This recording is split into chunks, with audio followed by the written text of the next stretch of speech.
Aloha, it's Dr. Matt James again, and I wanted to do a quick video blog because I had received an email and it was similar to one that had actually got me thinking about a couple of concepts. And this is a really important concept, so stick with me for just a moment.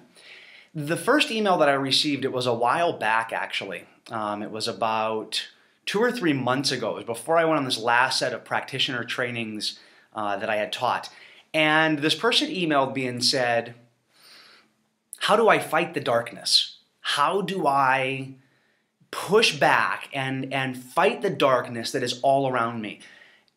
The student emailed me and said, I want to take the light and just fight anything that's out there that's dark. And I thought, wow, that's a really interesting question. And interestingly enough, I just received another email that had to do with the whole concept of light and dark and the dichotomy of it.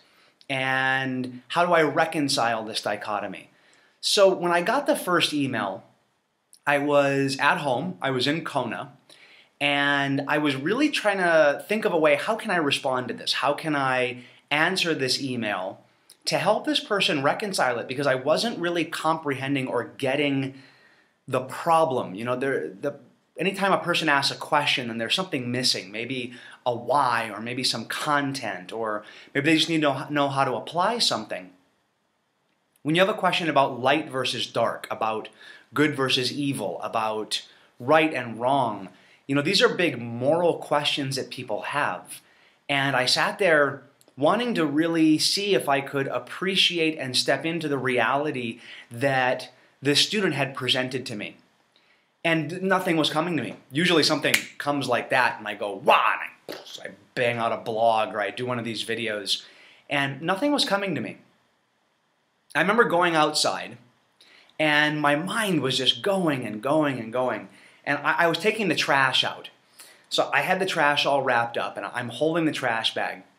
And the thing about where I live, I live in Hawaii. Right now I'm in Italy and on vacation with my family, but I just had to do this blog. So where I live in Kona, where I'm from, I live at a place where there's no street lights, there's no traffic lights, it's dark. And in the middle of the night, when there's no moon out, it's even darker. I mean, literally to the point where you could be sitting there and you can't see 2 or 3 feet in front of you. You can't see it all. Nothing. Complete darkness. And I went outside and I'm holding the trash bag and all the thoughts that I had just disappeared, because it is such an amazing sight. If you've never gotten to see that, it is truly an amazing sight where you're standing there and you cannot see a foot or even a half a foot in front of you. It is so dark. And I looked out to one side, I looked up and there must have been clouds because I couldn't even see stars. Because on a night like that, I can see the Milky Way. I can see the Milky Way from my house. And there was no stars. So I knew that there were clouds out and there was a little bit of a fog too. I could kind of smell it in the air. And I just went, wow, all my thoughts disappeared. And I said, wow, just so amazing to see that. And I stood there just kind of staring at the darkness and you can't see anything. And I just remember that moment, and all of a sudden something in my mind clicked. Oh, I'm holding a big bag of trash. And the trash can is somewhere over there, but I can't see it. I mean, I literally, and I have a general idea and I'm like, okay, well, I'm going to fumble around in the dark a little bit.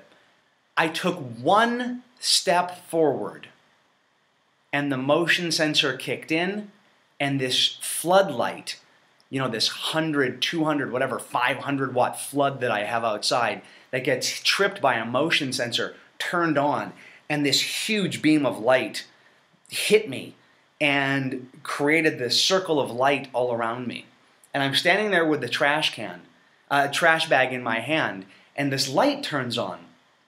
And I go, oh, I forgot I had motion sensor lights. And all of a sudden I noticed something that I had never noticed before. And that is that there's a boundary all of a sudden in the light. I'm standing there in the light and I can see clearly all the way up to the edge, and then it fades a little bit, and that's kind of like a little bit of a boundary there. And then on the other side, it's complete darkness, and I cannot see beyond it because the light is pointing down. The light is pointing right down at an angle on top of me, and outside of that light, I can't see anything. And this thought occurred to me. In the darkest night, in the darkest experience, if you are able to tap into the light, it creates a natural barrier, and the darkness can't come into it. The darkness can't move into that barrier. You're just in the light. You don't even need to think about the darkness. You can see your path clearly right there. And if you're able to take that light with you, no amount of darkness can ever enter into that space. Ever. Darkness can't do that. Think about the brightest day. It is so bright out right now. You can't get something that beams this huge darkness down around you. You just can't do it. The darkness can't enter the light. But the light can just shine in the darkest moment and create a natural barrier or boundary so that you stand there peaceful in that moment. And I got the answer. I got the answer that the student was looking for. It's not about fighting the darkness. It's not about reconciling it. There is a dark, there is a light. The reason why the light is so amazing is because when you shine your light in your career, in your health and fitness, in your relationship, on your spiritual path, when you are able to turn that light on and keep it shining no matter where you are, there's no reason to fight. There's no need to fight. There is no fight. You just stand in the light, and as you move forward, the light moves with you. Everything happens naturally that way. It's one of the beliefs that I've had for a long time, and I've never really been able to have a clear and concise way to express it. So I hope that that helps out. I hope it gives you some insight as to shining the light on your path in whatever area of life you really truly need it in. Just go find that switch and turn it on. I hope that helps. Take care. Mahalo. Thank you so much. Remember, it doesn't need to be perfect. It just needs to be your best. And aloha ahui ho. Class dismissed. Love you all.